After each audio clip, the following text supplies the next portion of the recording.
When the old woman in the village saw Liksaf, she stopped walking. She put down her basket. And she said one word that made Liksaf go very still. The word was a name. It was not Liksaf's name. The truck had climbed the mountain road since dawn.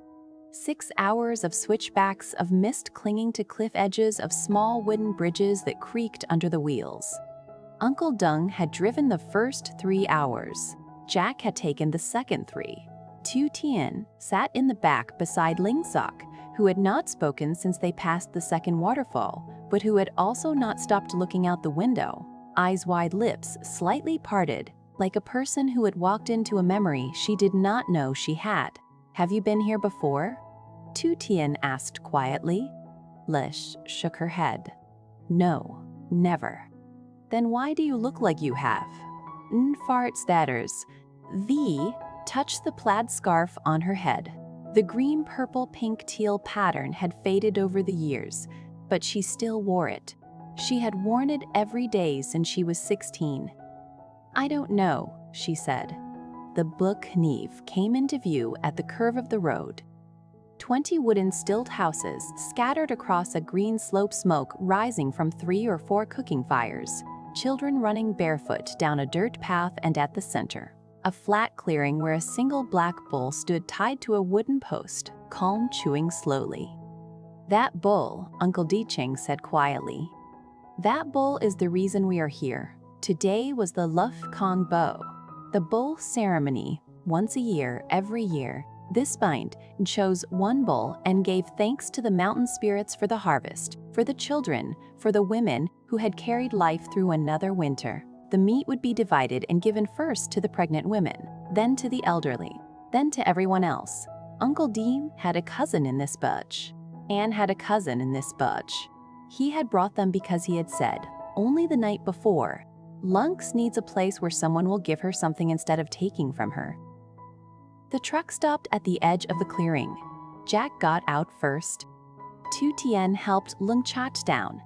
Lim Yesi's bare feet touched the red earth, and she made a small sound. Not a word, not a sob. Just a breath she had been holding for a long time. Then the old woman walked into the clearing carrying a basket of corn. She was perhaps 80. Maybe older. Her back was bent. Her hair was completely white and tied with a red string. She wore the same plaid scarf as La Staff, older, more faded, the same vivid pattern softened by years of sun and washing. She walked with a wooden stick. She saw La Staff. She stopped. She put the basket down. She walked closer, slowly, the way a person walks towards something that might disappear if approached too fast. She lifted one hand and touched the edge of Lunks the scarf with 2 fingers, like she was checking if it was real. Then she said one word, "Muh."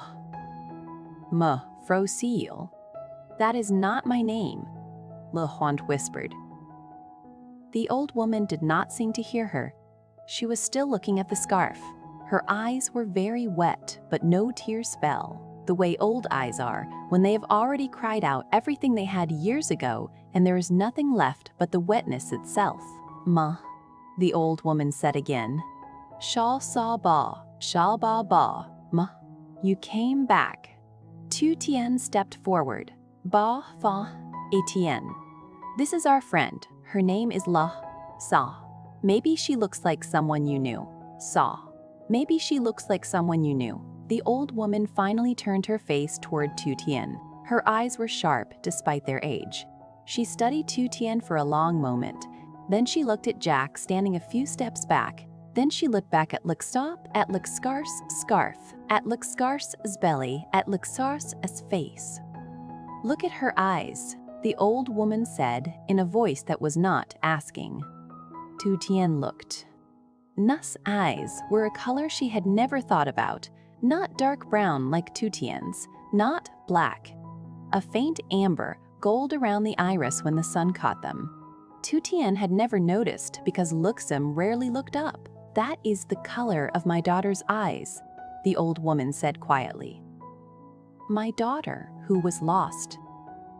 23 years ago, in the flood, when the road took the bus and we never found her body. She was 3 months pregnant with a girl. We knew because the village shaman told us.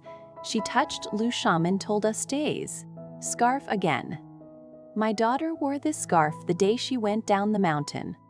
I made it for her. I made every stitch.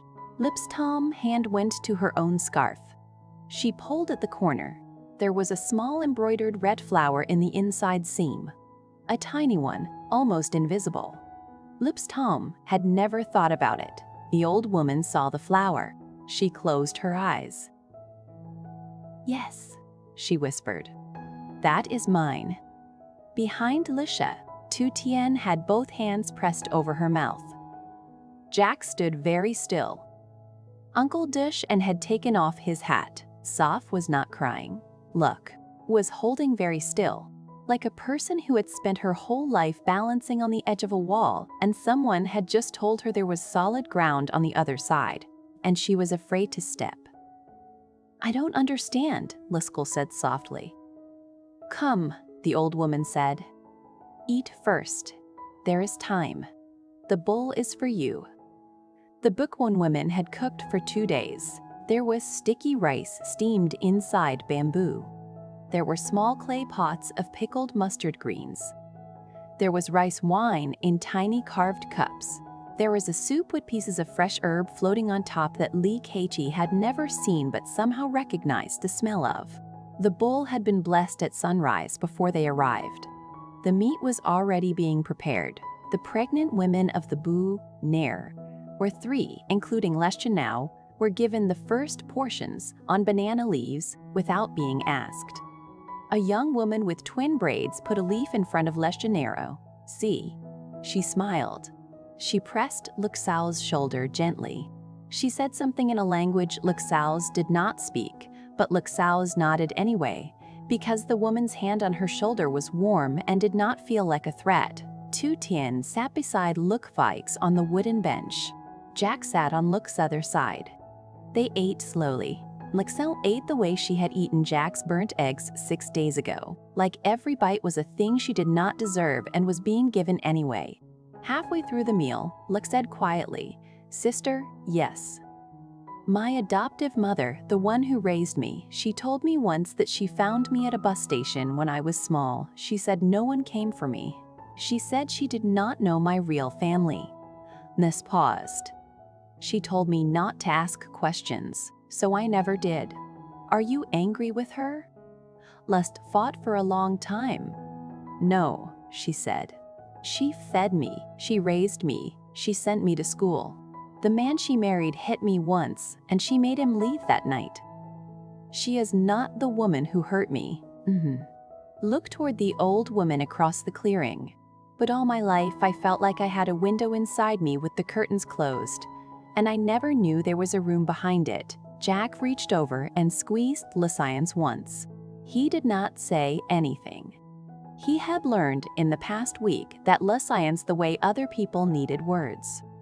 After the meal, the old woman came back. She held out one hand to Limsey. Come, she said. I want to show you something. Limsey looked at Jack and Tu Tien. Tu Tien nodded. Go. We will wait. Limsey stood up slowly, one hand on her belly. She followed the old woman across the clearing, past the cooking fires up a small slope toward a wooden stilt house older than the others. Inside, the air smelled of dried herbs and old wood. There was a small altar against the back wall. On it, 3 photographs, 2 small black and white, one slightly larger in color but faded. The old woman pointed at the larger photo.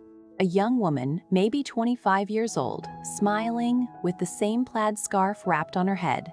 The same eyes. The same eyes. The same shape of mouth. The same small chin, Lixa in the mirror. Lixa's knees gave way. She sat down on the wooden floor. The old woman sat down beside her slowly, one bone at a time. You don't have to call me anything, the old woman said gently. Not Ba. Not anything. We can sit here. That is enough for today. Ly Tu did not speak. After a long time, she said in a voice almost gone, Ba. The old woman's eyes filled. She did not look at lyteuca. She just put her old hand, very lightly, over Lyteuca's hand on the floor. That night, the Beau night lit fires. There was singing. There was a slow kind of dance, where the women moved in a circle and the older women called out short phrases and the younger women answered.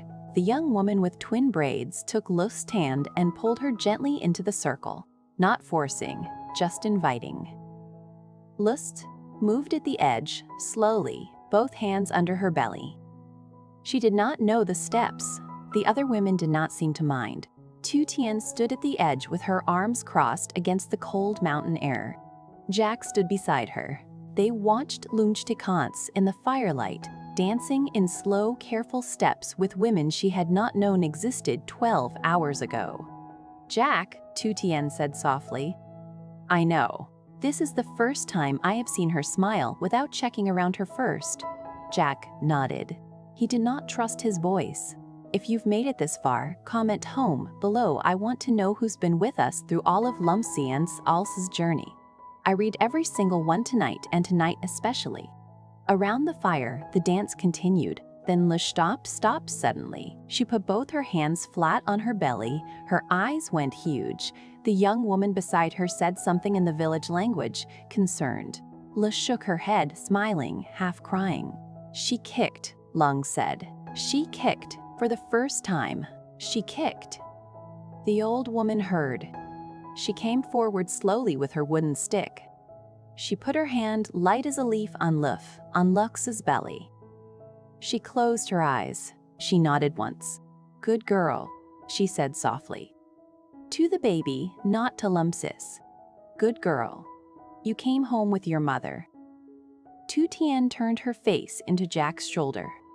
Jack held her. The fire cracked. The mountain was quiet around them. Then Jack felt his phone vibrate in his pocket. He stepped a little away from the fire so the light would not show on his face. He pulled out the phone.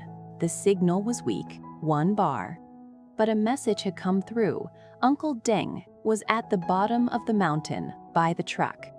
"Jack, the man who left the photograph at your mother's gate, he has been found. I have an address.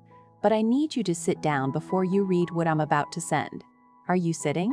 Jack stared at the screen. Behind him, Lux was laughing. A real laugh now. Full, surprised, the second one this week, as the old woman pretended to scold the unborn baby in the village language. Tu Tien was wiping her eyes. Jack typed back with 1 thumb. "I am not sitting. Tell me anyway." 3 dots appeared. They blinked for a long time. Then Uncle Dien's reply came. "The man's name is Hung. He is 46. He has been alive this whole time, and he is asking for you, Jack. By name. He says he is your father's first son. He says he is your older brother. And he says, Jack. He says he knew Ly's mother. He says that is why he came to your mother's gate." Jack stood very still in the cold mountain air. In the firelight behind him, the Ba was teaching Lytutien a song. Ly was repeating the words, slowly, badly, laughing at her own pronunciation. The young woman with twin braids clapped each time she got a syllable right. Jack put the phone in his pocket. He turned around. He walked back into the firelight, sat down beside Tu Tien and did not say a word. He was going to let Ly Tu Tien have tonight. Tomorrow he would tell her. Tomorrow he would tell her that the universe, for reasons no one understood yet, had brought back 2 missing people in the same week. Her mother's village, his older brother. But tonight was for the bull. Tonight was for the Ba. Tonight was for the small foot kicking from inside lungs, for the first time in a circle of women who knew her name before she did. If Lytutien's story has held you, hit subscribe and turn on the bell. Part 2 drops in 3 days, and Jack is going to drive down a mountain to meet a man he never knew existed, the brother who has been alive this whole time. I will see you there. Until then, let her dance.